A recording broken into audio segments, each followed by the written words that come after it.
My partner and I have been in a relationship for 5 years, living together for 4. Recently my partner came home having had a short meeting with a financial advisor and was really eager to talk about our financial future WRT savings goals, life plans, timelines for saving up a deposit for a house, etc.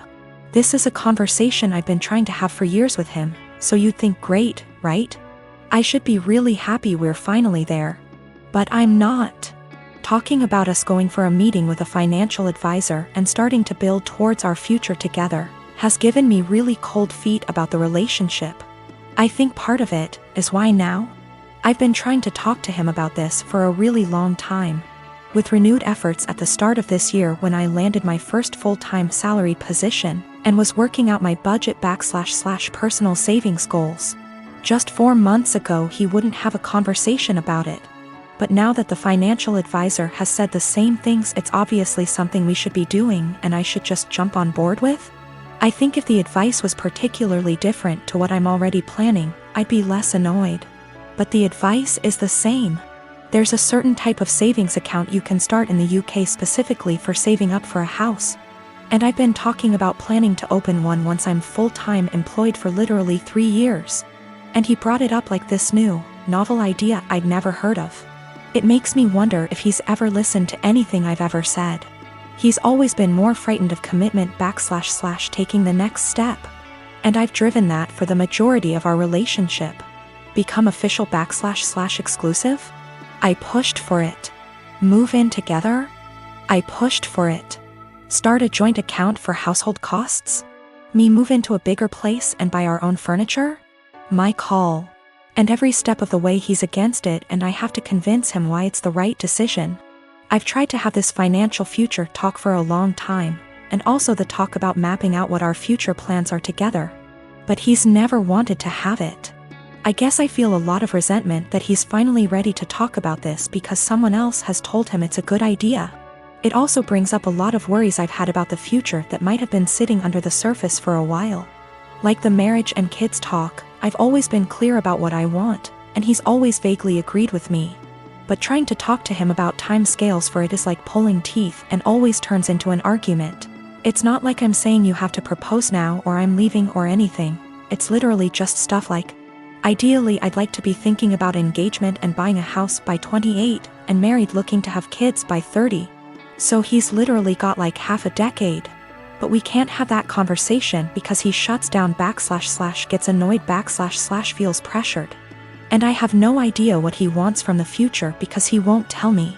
There's a lot of resentment in this post and I feel the need to clarify that I love him. He's my best friend and our day-to-day life is a dream. But I always feel like I'm dragging him into a future he doesn't want.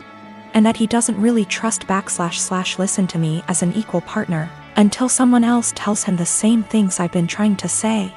I don't want that to be my future. I want someone who has these conversations with me and is excited about taking the next step. This feels like it has been one of the biggest underlying issues in our relationship that we've never been able to address. He doesn't ever really seem to listen to / consider me and often prioritizes his relationships with others. It's like he's expecting that I'll always just be there until he's ready, and that's not a very nice feeling to have. I'm not really sure where to go from here.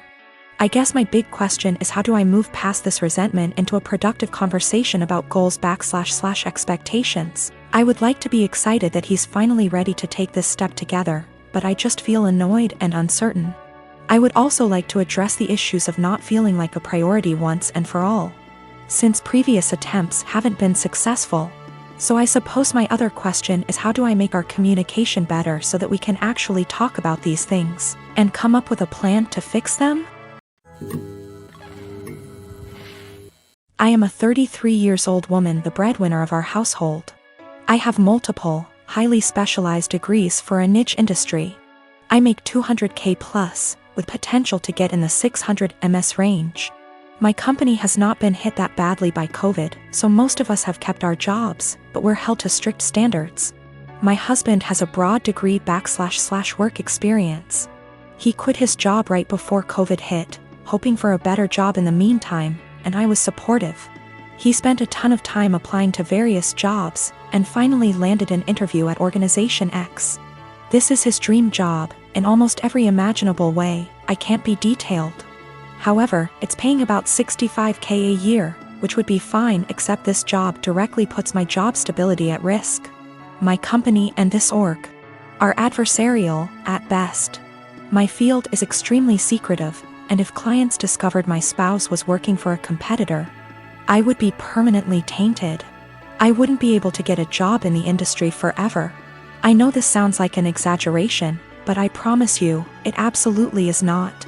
It'd be like if I worked in protecting the privacy of celebrities, and he worked for TMZ. If he tapped my car, got into my work devices, he could use that to advance his career. And any trust one have in this field will be gone. Even if I trusted my husband not to do that, my clients and company don't. Worse, B//C my background is so specialized, this is the only field I can work in. I asked him to drop from consideration for this job, since if he got it, we'd lose my income. $65K a year cannot support us in this city. Plus, he does not have to work for this organization. Even if the job market is awful right now, his background gives him access to a wide range of jobs, but I only have this one niche field. He was extremely angry and said I was selfish and only cared about money. I told him that if he wanted to go back to school for an advanced degree or just be unemployed for a while, I would support him. But taking this job isn't possible. He continued the process behind my back and got the offer. He wants to accept it, B//C. He says his career needs to take priority and that I wasn't being a supportive wife. I feel so betrayed, and I've contacted all relevant higher-ups in my company to inform them. I notified them as soon as he got the interview. B//C. It's better coming from my email than from a background check. I told him he could decline the offer, W// me watching him physically decline it. Or he could accept the offer and move out immediately.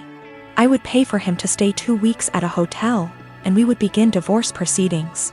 My company is willing to take care of all of my legal fees. I feel awful. I still love him. I moved decisively, B//C. This was the best way to cut my losses, but it still hurts. He called me heartless and cold. It's true that I was prioritizing my career over his, but it felt like the only option at the time. My unmarried partner lives with me and my children who are 7, 12, and 18. He has 2 children aged 5 and 13, but they live with their mother.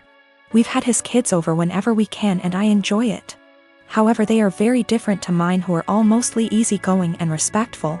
And it has been just the 4 of us for most of their lives. His kids are very loud, destructive, and demanding often. We made the adjustment, and eventually they started staying over every other weekend. But his son, Spencer, has become harder to deal with over time.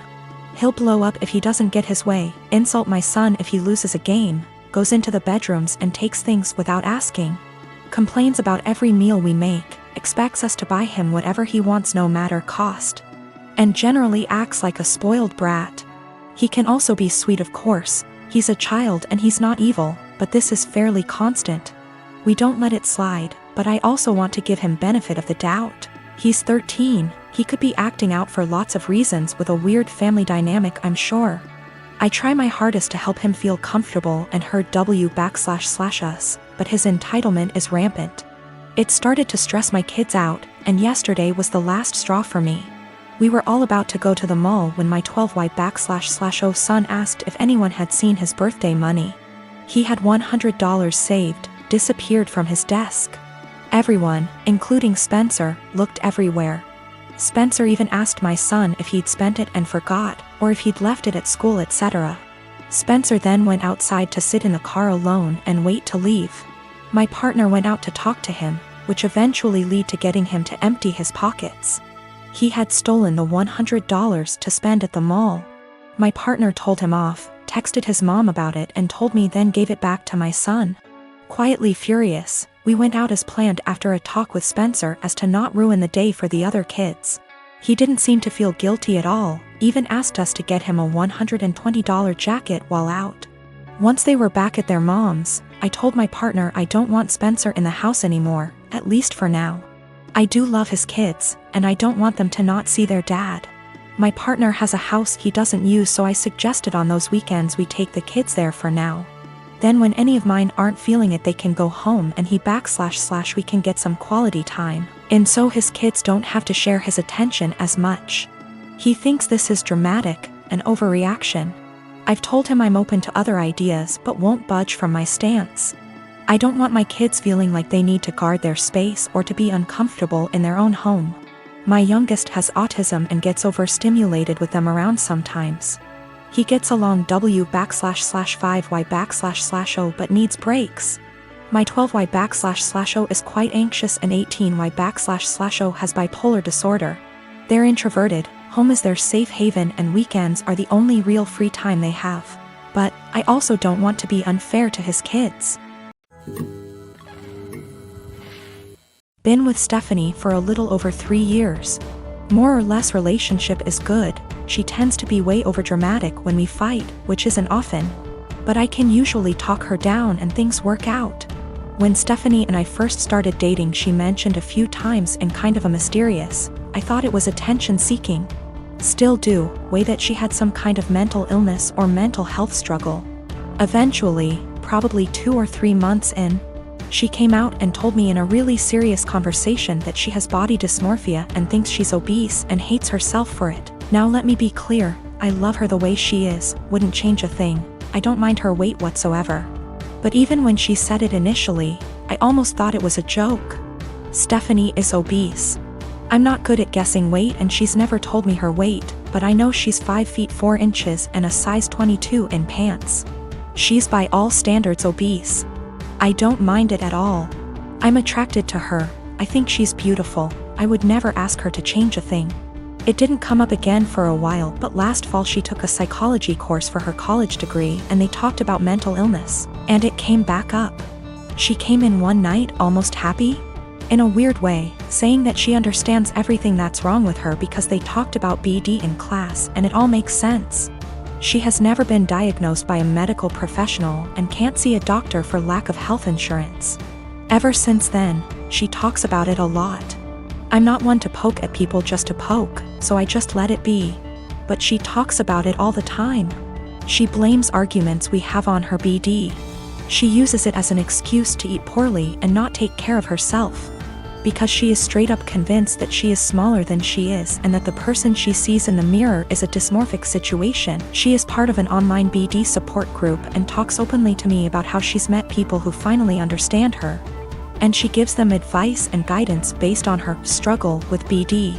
She's pointed to actresses like Mindy Kaling and compared the actress's body to her actual body versus BD body. And says it's nice to see herself represented on screen. No offense intended to my girlfriend, but that's not her body type. She is much bigger than that. I'm getting to the point where I don't know what to do. She uses it as an excuse for all her behavior. I honestly don't know if she truly thinks she has BD or if she just uses it to justify herself. When we first moved in together, she would cover all the sizes on the tags of her clothes with Sharpie so I wouldn't see them. She's since stopped doing that, or only does it when she remembers. But it made me think she might be aware of her size and just tries to pretend she has BD so no one can talk to her about it. I know this is a weird situation. I'd like to get her or us into counseling, but she doesn't have insurance and goes to a community college that doesn't offer student mental health services. I'm not sure what to do.